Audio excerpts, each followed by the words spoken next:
Brother Oliver. He's going to bless us with some chicken and gravy. I didn't even know Brother Oliver could play.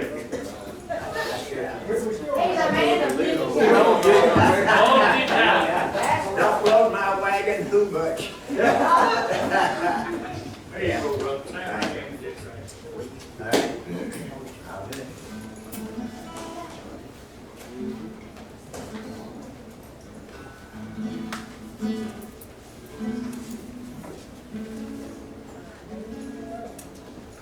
This song is written from the perspective of a person who got out in sin and realized that the life they were living was wrong, had lost some things, including a family. And this is from the perspective of a man who's coming back to the Lord, and he wants to go and give some things. Today I went back to the place where I used to go. I saw the same old crowd I knew before. And when they asked me what had happened, I tried to tell them, thanks to Calvary, I don't come here anymore. Thanks to Calvary, I am not the man I used to be. Thanks to Calvary, things are different than before. And as the tears ran down my face, I tried to tell them, thanks to Calvary, I don't come here anymore. Then I went back to the house where I used to live. My little kids ran and hid behind the door. Did he remember him? I said, kids, never fear your new daddy. Thanks to Calvary, we don't have to live here anymore. Thanks to Calvary, I am not the dad I used to be. Thanks to Calvary, things are different than before. And as the tears ran down my face, I tried to tell them, thanks to Jesus, we don't live here anymore. Thanks to Calvary, I am not the dad I used to be. Thanks to Calvary, things are different than before. And as the tears ran down my whole face, I had to tell them, thanks to Calvary, we don't live here anymore.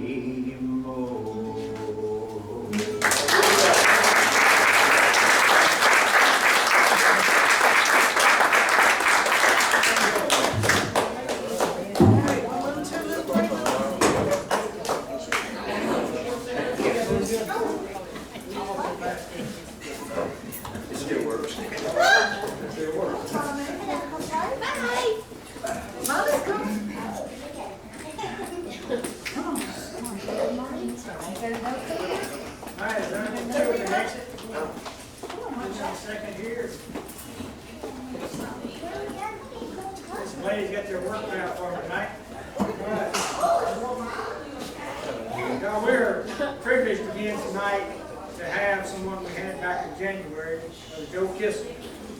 He's, I guess, the author of From the Arena to the Cross, Rodeo Bible Camp.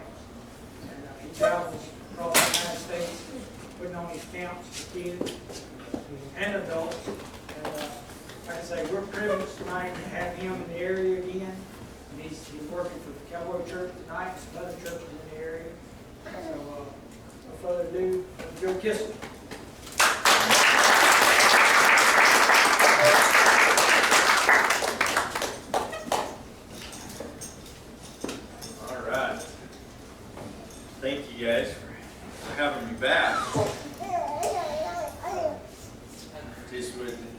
a greeting from Kayla. You got to meet her if you was here in January. She had to stay home and attend to a job, where this is my job. So she's missing out, and I know she would love to be here. We really enjoyed our time in January with y'all. You know, a lot's happened since then, right? Yeah. And we kind of expected to be back down here even in April. But things have turned out different than we thought they were going to for this year, right? And if you want to, Acts 27 is where we're going to go tonight. And I thought, boy, as this chapter kind of starts out, it was how the year was, and it was even more in verse 10. But just by the time we got to the shutdown part, the stay-at-home part, I've been in 11 churches, had the chance to bring the word. You know, one of them was here. Went from here to Illinois and preached in a church up there that first weekend in February. Then we'd had that team open here at Heinston, and I got to share it. Then in February, in the end of February, into March, had 2 rodeo schools, one in Georgia and one in Missouri that I ministered at and coached, bareback riding. I had one young man, 14 years old, and it's easy to remember his name because it was Joe. And he is a young, little guy, and the bareback riding, I think it got a little intimidating for him. Before we got the bucking horses loaded, he decided he needed to be at home. But the first night, as we wrapped up for the day, we had really just focused on drills. I felt like I just really needed to share on trust. And at the schools, we'll challenge all of the students, and the rodeo school is just open to anybody. So we'll have guys in their 50s that are thinking they just finally need to get on that bull, you know. And we take as good a care as we can of them, but it's the strangest thing is the school down here near Houston. We keep having a guy in his 50s come from England to get on bulls.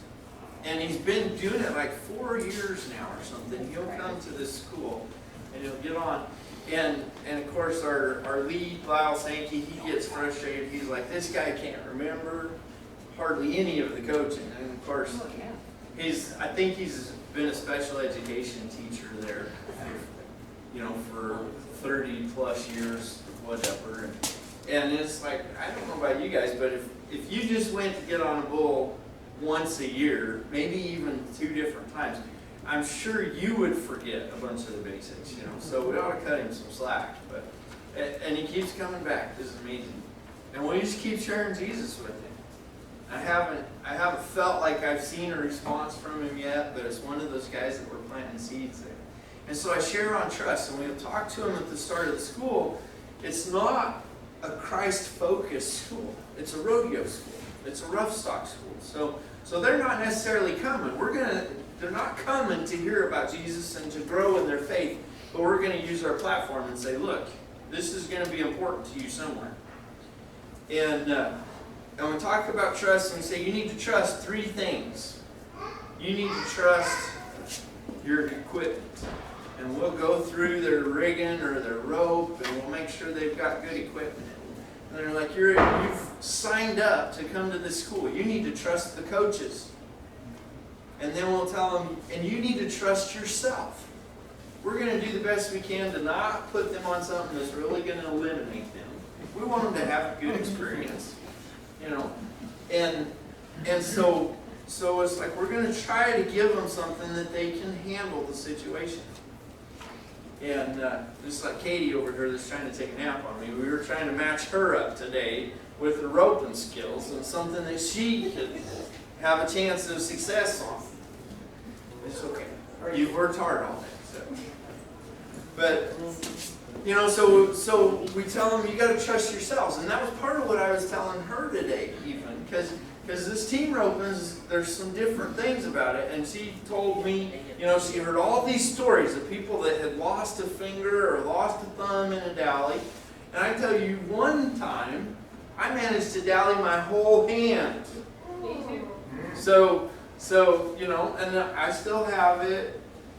It all worked out. So. You know, there's all kinds of car wrecks. The brother that has the arena down there, Dale, right? He was in a serious head-on collision a month ago. He said his pickup was doing 50-some miles an hour with a horse trailer on the back and a couple horses in it, and he met somebody in another pickup doing 70-some miles an hour. And everybody walked away. And yet, that doesn't change us from going and getting in our vehicles and having fear that comes in. We trust, right? We trust. And so I was challenging Katie, you got to trust that this is going to work out. And all of the doubt and the nervousness that we feel, it goes into our horse. It even went into the bucking horses I would get on. Whatever emotions I was experiencing, that would transfer to that bucking horse, and it would impact how that bucking horse responded in the bucking chute, especially, and then sometimes how he performed in the arena. And so we talk about trust, and then that night I wrapped up saying, look, if you haven't figured out there's a lot of things beyond your control. Now this was the middle of March. It was the weekend before just everything shut down. They said, stay at home. And I said, you realize there's stuff not in your control. You really need to be putting your trust in God. And the next morning, this man, Joe, this young boy, comes to me and he says, you know what you said yesterday just really, really got to me. He said, you know, I lost my dad a few years ago, and I've really been upset at God ever since. But what you said caused me to renew my faith. Caused me to renew my trust in God. Man, what a privilege to be the messenger that helped him take that next step with God. It makes perfect sense for a young teenager to be upset with God when somebody's taking out their life. You know, it makes perfect sense.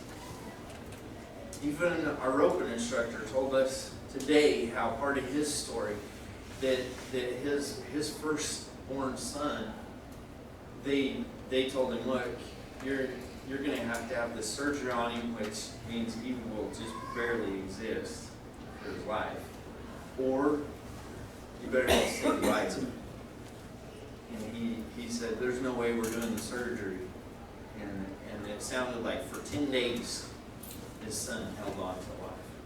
And then he gave him up. And, you know, part of what we've experienced with rodeo Bible camps is having kids that their life is ended. And it's not what we expected. And those are challenges that we need to work through. God's trust in us. It says, with Him, He's not going to give us more than we can bear. Right? Amen. I had a minister friend of mine, he had this saying that I loved. It's kind of cowboy, it's Western. When you yoke up with the big ox in the yard, it makes the cart easy to pull. And Jesus said, cast our cares on Him, for He cares for us. You know, and we get weary the more we try to carry this stuff, right? The more we keep partnering with Jesus, trust in Jesus, the easier this thing gets. It doesn't mean that it's not hard, you know. But so we did that rodeo school, but even right there, that first weekend in March, we shared with you guys, we were doing a mom's retreat for ones that had lost their kids. And Kayla, she hosted that. There were over 20 moms. And she just had 30 gals involved.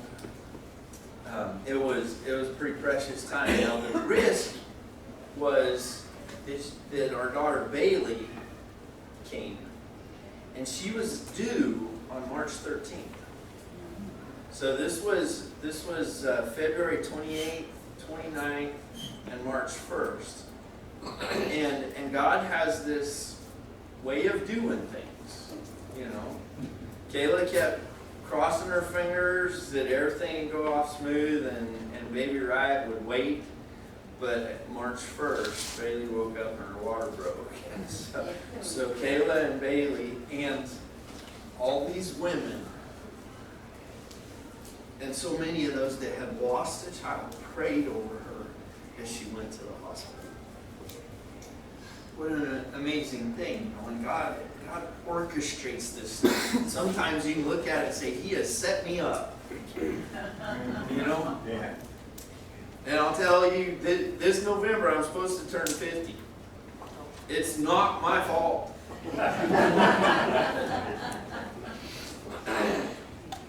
You know, I've been through stuff, and some of it was underneath the bucking horse, and it was just God and His providence to get me here today. You know? Amen. And so He ushered in our grandson Riot there on March 1st, and he's beautiful, you know, and really it's the closest that I've been. Now I was on the road from coming back from Georgia that day, and so it was Monday, March 2nd, when I got to go see him, and you know, he is as perfect as could be, and he's doing great, and I just was like, you know, again, it's not my fault. It's completely God's work. Right. Completely God's work. And I think, you know, man, on this praise list, you guys, before you go home tonight, you find something in you to praise God for. And if it's just that you got both arms and both legs and you're alive, that's a good place to start. Yeah. It's not your fault, right? It's probably not your fault either. Oh, shame. Whoa! You know, and the thing was, man, it's so great that really Riot came 2 weeks early, because March 13th was kind of when they shut stuff down. And Bailey actually needed some emergency surgery. Just she had complications, and even there was complications, they didn't get it taken care of, so about 2.5 weeks later she was back in the hospital. But instead of us being able to be there, in fact, baby Riot couldn't even go to the hospital with her. Kayla had to stay with him and take care of him. And it ended up then, even April 28th, she had more surgery. And she's doing good now. There, so praise report there. You know, but then all of a sudden they said, stay home. You can't even go to school. And you guys are probably, those of you that have little kids with you, you are thankful for Children's Church. Anybody? You are so glad that somebody else is watching over them, even if it's for 45 minutes. That stay-at-home order got a little complicated. You know, from that we missed two rodeo schools. I missed getting to come down here for the Royal Ambassadors Congress that I was going to get to be a part of.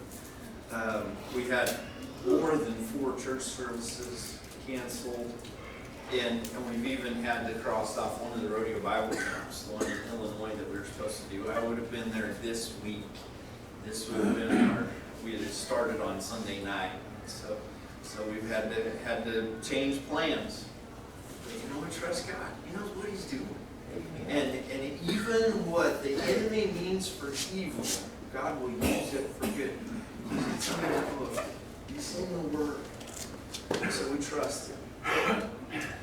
And as April was going on, we were in limbo whether we were going to get to do camps. In fact, Arkansas, the Assemblies of God that we're under had canceled their camps, had made an announcement that there shouldn't be any camps. Even the governor had announced no camps of any kind for the summer. And then then we moved closer through May, and I went ahead and said, these rodeo Bible camps have impacted too many people to where I think God's just going to say, no, not this year.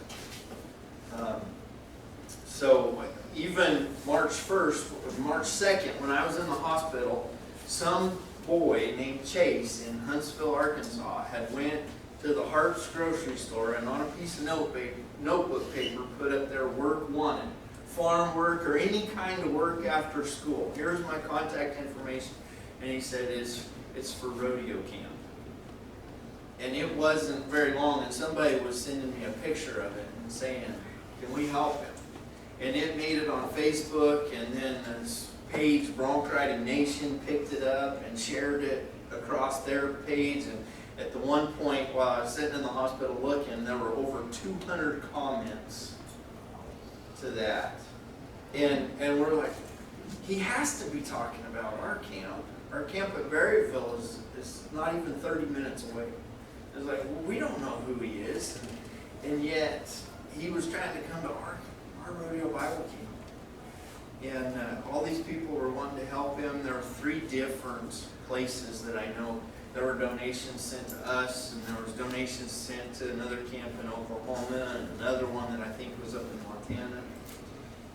And Chase made it to Rodeo Bible Camp because on May 21st, the governor of Arkansas listed some criteria, but said, yes, you can have camp. And we had somebody notify the health department of the state saying, hey, I think they're going to have camp. And so somebody called me and said, now how are you planning on doing this? Are the kids going to stay? And we've got room half the length of the indoor arena that's like this room, only it's 30 feet wide. I didn't even know it was 30 feet wide. But I said, we're gonna limit the number of kids, and we're gonna space the cots out. At least we're gonna mark off 8-foot increments and space them out. I didn't know we could actually do 3 rows if we wanted, because it's that wide. Yeah. And I had one team member, which doesn't say everything serious. He thought since we were spacing them out, we should sleep on boy, girl, boy, girl. Yeah, I didn't think it.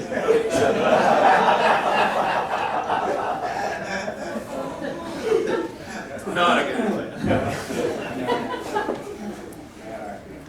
But I told that health department person, that was our plan, was to space them out like that. And of course, we split them into events, and the events are limited to about 10 kids to an event. So we're already splitting them into small groups, and we give them a bandana kind of as an ID badge that they belong at camp.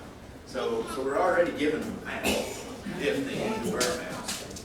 And so I assured him, yeah, we are doing everything we can to meet your guidelines, meet that criteria, and we think it's not going to be a problem. He said, yeah, I think it'll be fine.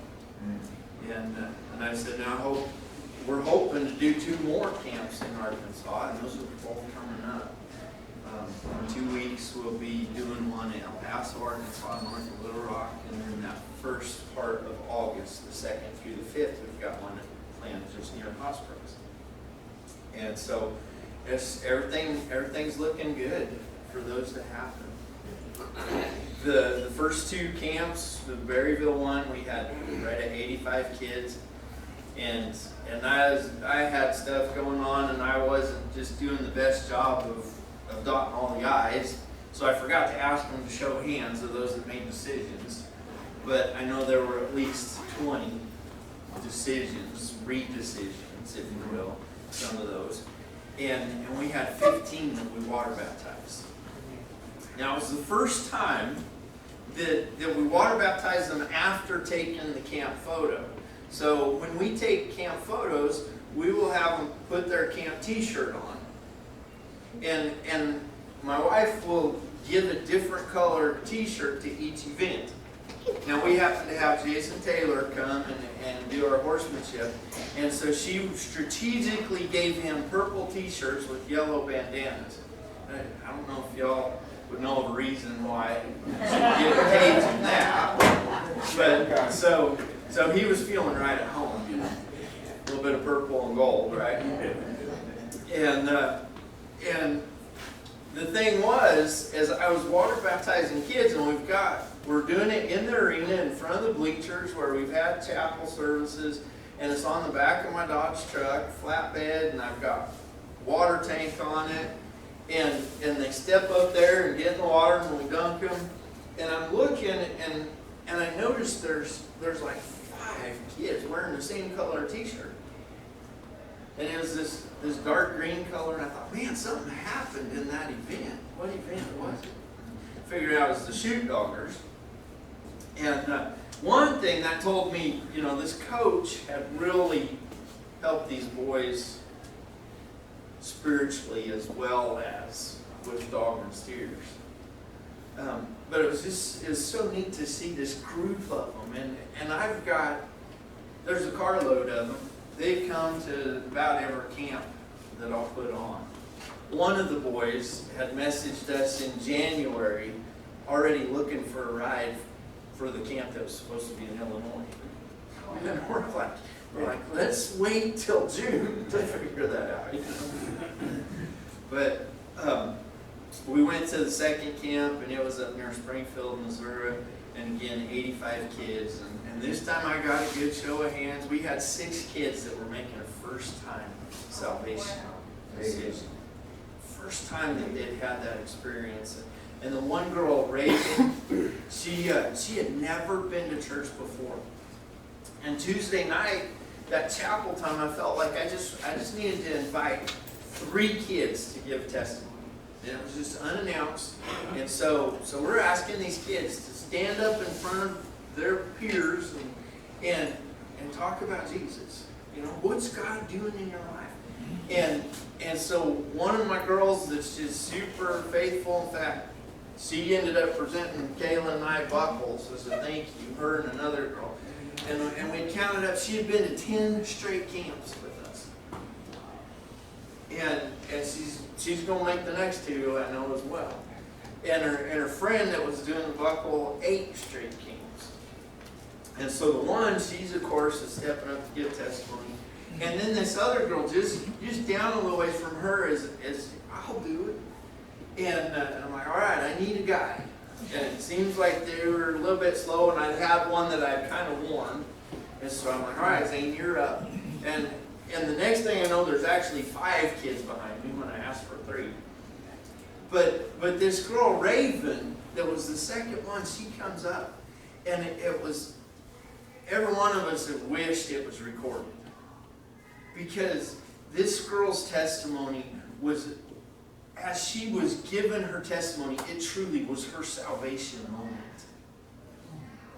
She had Jesus just so all over her, and she's kind of like, I don't know what this is all about, but I am dedicating my life to God right now. And she said, even up till this weekend, right until I got to camp on Sunday afternoon, I was busy partying, drinking, whatever. And she had told us she had never been to church before in her life.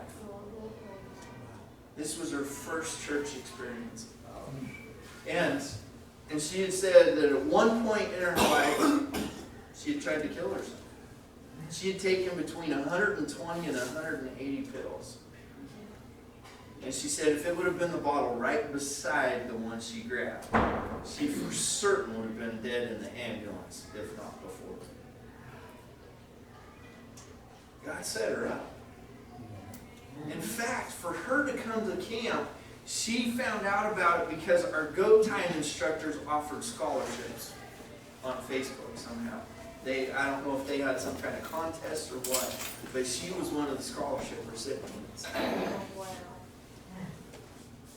Just an amazing thing. So that was just a special moment at camp. And then on Wednesday, had the privilege of water baptizing her, and her mom was there watching and part of it. And so we had 6. I'd had 20 that had recommitted their life. And through that, we water baptized 10 on Wednesday, and one young man that I got to pray with, he waited till Sunday at his church, so his mom was there and other family members. And so the two camps, we've seen over 46 people choose to get closer to Jesus. And we've seen 26 of them take a stand with water baptism, saying, I am showing you that I'm going to live for Jesus the best I can. That I've made a decision and I belong to Him. And so that's a little bit of what's been going on. And y'all helped fuel that when we were here in January.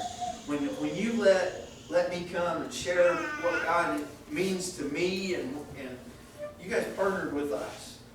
And what all's taken place since then, you've had an investment in Joe. You've had an investment in Raven. And I just thank you guys for that. Thank you for partnering with us. Now, tonight, the message that I have for us, Acts 27. And in April, while things were shut down, I read through Acts and just kind of walked through it. And some of you may have seen, we did, instead of doing church services, I did what we call trailer talk.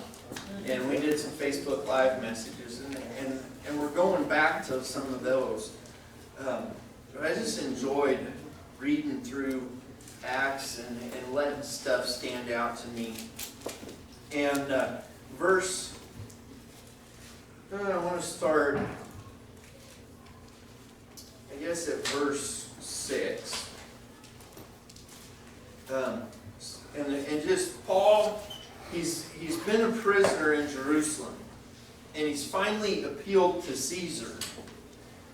And so he's gotten word that God has pretty much told him, you will testify of me before Caesar in Rome. But for him to go to Rome, he has to go as a prisoner, and then we know his whole rest of his life and his time in Rome, he was a prisoner. And so this is his journey as a prisoner is taking place here in Acts 27. And verse 6, there the commanding officer found an Egyptian ship from Alexandria that was bound for Italy, and he put us on board. We had several days of slow sailing, and after great difficulty, we finally neared Sidus.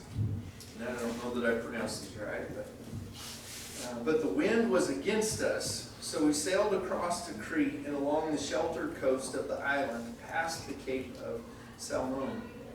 We struggled along the coast with great difficulty and finally arrived at Fair Havens near the town of Lycia. We'd think a place called Fair Havens would be a safe place, right? But we find out that it's not. In verse 9, it says, we had lost a lot of time. The weather was becoming dangerous for sea travel because it was so late in the fall. And Paul spoke to the ship's officers about it. Men, he said, I believe there is trouble ahead if we go on. I can tell you, as I looked at this afternoon, it was like we could stop right there. And we could preach a lot of sermons off that statement right there. I believe there's trouble ahead if we go on. And before there was such thing as this COVID-19 and coronavirus, we knew the way things were going in this nation, there was trouble ahead. Amen. And we're not past it, y'all. Yes. We're not past it. It's just a complete different focus right now. And God's exposing some things during this time. I think we all have come to a realization there is no media source that's trustworthy. Amen. And along with that, we have a segment of people in this nation that are completely divisive with an agenda that is totally against God and totally against our freedom. And so that's being exposed during this time. And so he says, men, I believe there's trouble ahead if we go on. Shipwreck, loss of cargo, and danger to our lives as well. Man, it sounds like that's what's been going on for us. At least I've felt that way. How about you? Loss of cargo, We've seen lives lost.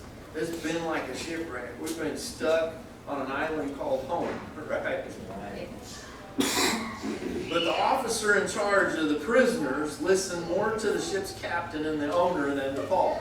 I got to tell you, that verse makes total sense.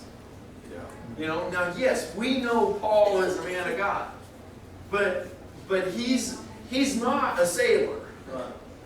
He's a prisoner in this ship.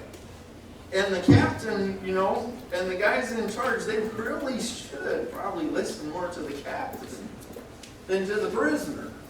So it makes perfect sense.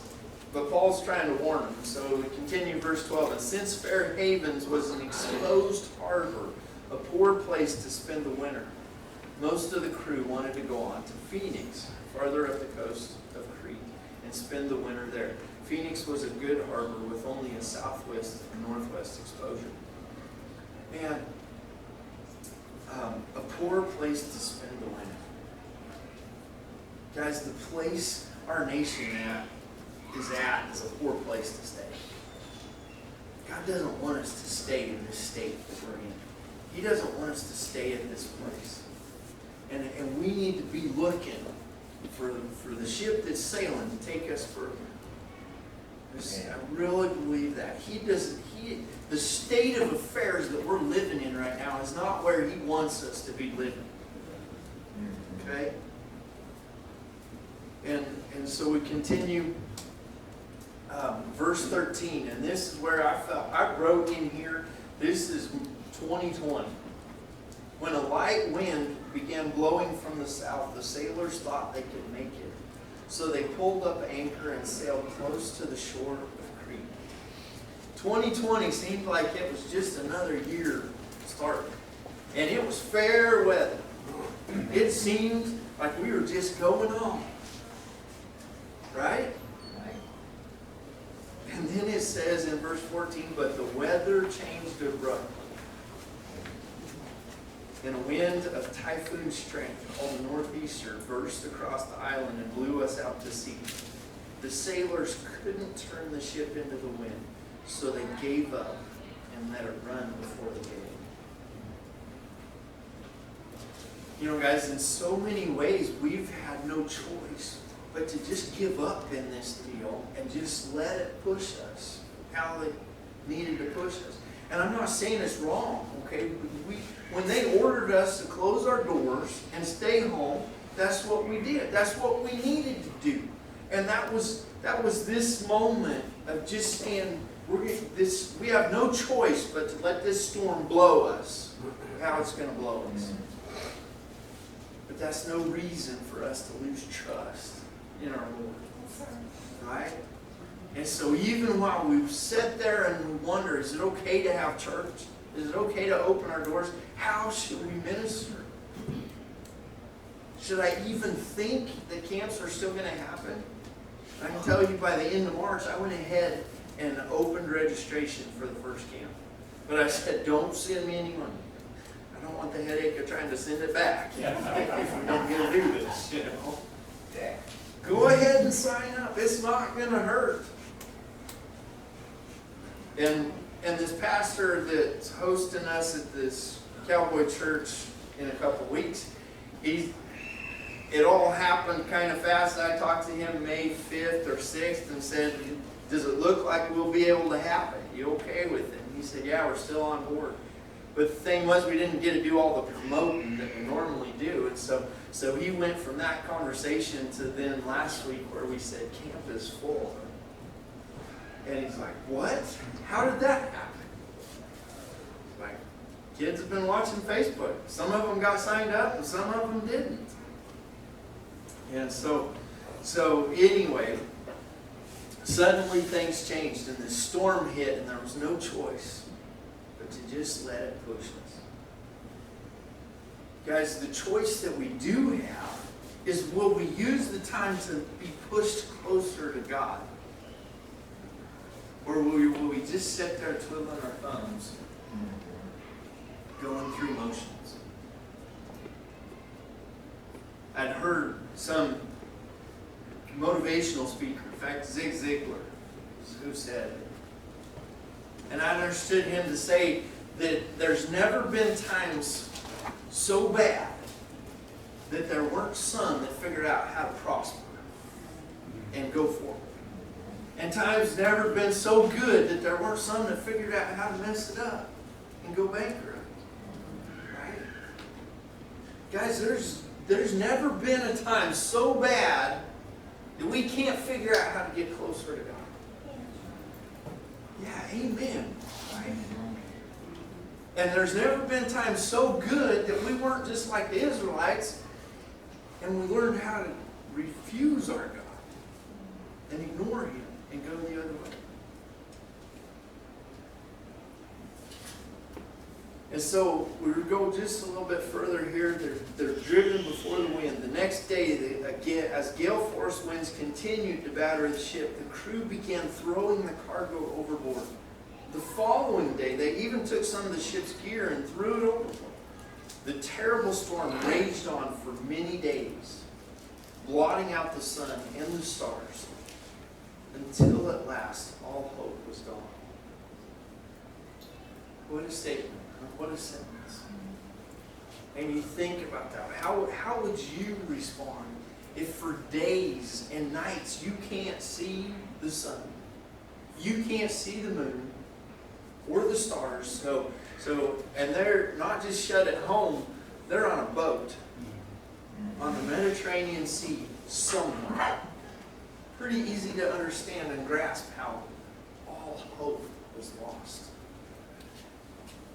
Because I'm standing here today and I'm telling you, it is not a situation in America that all hope is lost. Amen. We do not need to pair that here. Amen. Okay? It is, all hope is not lost. And it continues. No one had eaten for a long time. Finally, Paul called the crew together and said, "Men, you have listened to me. You should have listened to me in the first place and not left Crete. You would have avoided all this damage and loss." Then verse 22 is what just really caught my attention. In this New Living Translation, I like it the best. It says, "But take courage." This is one of the words that I want you to catch tonight. God is saying, take courage. We know the media is feeding us lies. So listen to them as little as you need to. And when you do, don't believe it. Amen. But put it before God with prayer and find out what truth is to hang on to. It's going to be safer to listen to the weatherman for a change.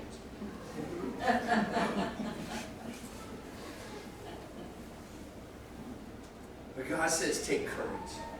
Take courage. And I can tell you, there's some of this stuff that it's going even around Facebook. It's talking about what all is taking place. They're trying to, supposedly they're trying to do away with change completely. They're not going to want us to use cash. And they're going to start inserting chips. Supposedly, Sweden is one of the nations that's already been to a cashless society. Everything will be electronic. And we understand from the back of this book what's taking place. Yeah. It is not a time to be afraid. It is a time to take courage. And yes, we have been told some of this stuff is supposed to unfold. And we just assume it was not happening before our eyes. And I don't know the timing of how it'll all happen. But God's got a plan, and He's going to take care of us as His kids. Take courage. Amen. Paul tells them that he had an angel visit him, and he comes to the point and he says, God in His goodness has granted safety to everyone sailing with you. Guys, I want to claim that right now over this church family and over my church family that's scattered around. That that God has granted safety to every one of us who is in His family. Now that doesn't mean that we're not going to have coronavirus. That doesn't mean we're not going to face cancer. That doesn't mean we're going to live until that trumpet sounds. That's not the guarantee here. Our safety is an eternal safety. Amen. So we just got to keep perspective here. And again, verse 25, he says, so take courage, for I believe God. And today, more than ever, I stand before you and say, I believe God. He has given me promise after promise after promise that I belong to Him. And He has a home prepared for me. And He has things for me to do as long as I have both arms and both legs and I'm still breathing. Right, Kathy? And some of it's not my fault. It's His. And it's for His glory. And I need to keep trusting Him and keep having courage. Take courage. I'm going to go just a little further. And it's the next day. They think they're getting near land, and so they drop a weighted line. And they can tell it seems to be getting closer. And so verse 30, let's see, verse 29. At this rate, they were afraid we would soon be driven against the rocks along the shore. So they threw out 4 anchors from the back of the ship and prayed for daylight. So this is at night. And it's like just the very next night after Paul has told them to take courage. And it says in verse 30, then the sailors tried to abandon the ship. They lowered the lifeboat as though they were going to put out anchors from the front of the ship. They were trying to sink off the boat. Guys, what this shows me is there's people in our church family that in this moment, even right after a moment of being challenged to have courage, for God's going to take care of us, somebody's going to try to sneak out the back door. Don't do it. Don't do it. Amen. Hang on to your faith and hang on to God. Let's pray.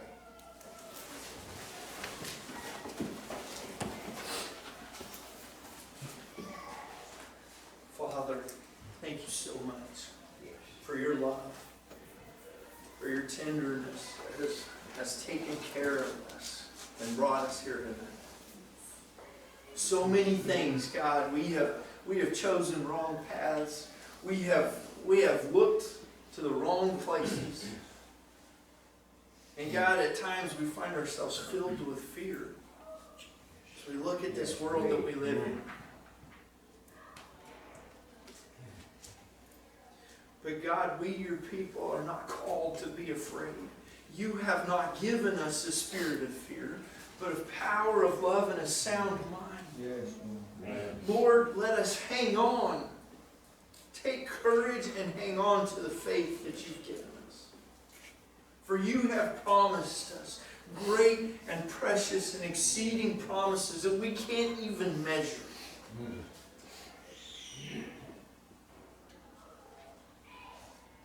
Father, thank you for your provision that's taken care of us. Thank you for the health that you've blessed us with. God, thank you for this time together. And Lord, I just pray right now for each one that's here with me tonight. That God, that if they have had moments of doubt and fear in this season, Lord, I pray that your Spirit inside them would be speaking encouragement to them. Lord, that they would take time to sit at the well and let your Spirit give that living water to them all over again. Father, I pray that through this time tonight, you would renew our faith, you would renew our courage, and that we would leave here full of you to the point ones we come in contact tomorrow see you through us. God, thank you so much. Thank you so much. And I'm just going to